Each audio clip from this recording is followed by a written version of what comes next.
કોઈ પણ જાતના વરસાદ વિના અચાનક નદીમાં પાણીનો પ્રવાહ જોરશોરથી વધવા લાગ્યો.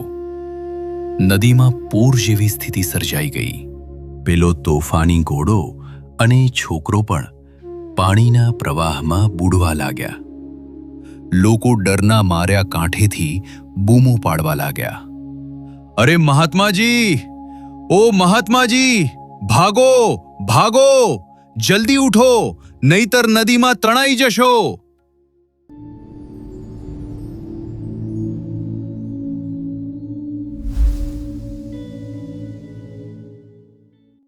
નીલકંઠ વર્ણી વિચાર કરતા કરતા મધ્યપ્રદેશના ઐતિહાસિક શહેર બુરહાનપુર પધાર્યા.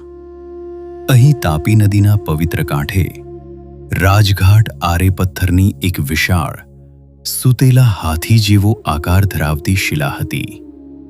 કઠોર તપશ્ચર્યાથી જેમનું શરીર અત્યંત કૃશ થઈ ગયું હતું, એવા એ તપસ્વી રાજ એ શિલા પર જઈને પોઢ્યા.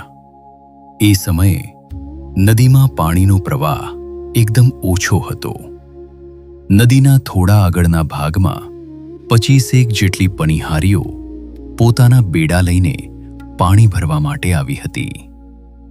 એ જ વખતે એક નાનો છોકરો પોતાના ઘોડાને પાણી પાવા માટે ત્યાં આવ્યો. હાથી જેવી શિલા પર સૂતેલા તેજસ્વી બાળયોગીએ પેલા બાળક તરફ દ્રષ્ટિ કરી અને સહજ ભાવે કહ્યું, અલ્યા છોકરા, જરા નદીમાંથી આ કમંડલું ભરી આપને. પરંતુ પેલો બાળક અજાણ હતો કે તેની સામે કોણ ઊભું છે. તેણે નકારમાં માથું હલાવતા કહ્યું, બાવાજી, એ મારાથી બની શકે તેમ નથી. મારો ઘોડો બહુ તોફાની છે. જો હું કમંડલું ભરવા જાઉં અને આ ઘોડો આડોઅવળો ક્યાંક નાસી જાય તો મારે એને શોધવા ક્યાં જવું? એના કરતાં તમે પોતે જ ઉઠીને પાણી ભરી લ્યો ને.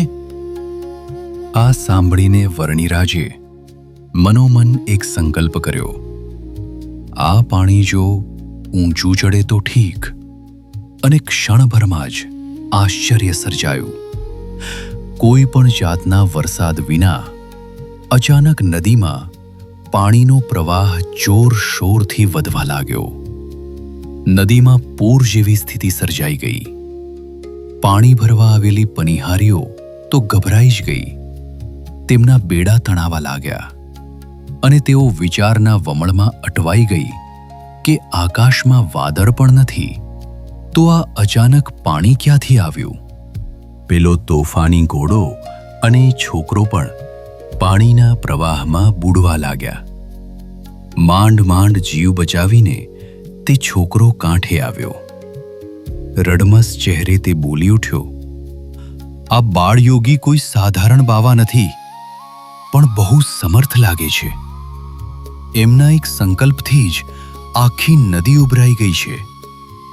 પાણીની સપાટી તો હજુ પણ વધી રહી હતી. લોકો ડરના માર્યા કાંઠેથી બૂમો પાડવા લાગ્યા. અરે મહાત્માજી!